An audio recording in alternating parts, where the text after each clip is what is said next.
Hello everyone, welcome back to another video of Tech Basics. In this tutorial video, we are going to learn how to log in Santander Car Finance. First step is to open your browser. Now click on the search bar and type in Santander Car Finance login. Now scroll down a little bit until you see this logo, click on it.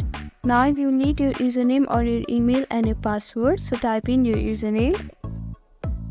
Now type in your password.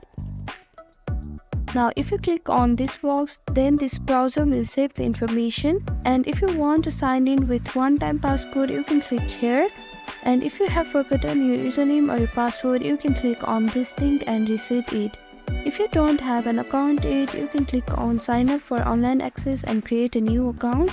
Now click on sign in, and these are the simple steps that you can follow to log in Santander Car Finance.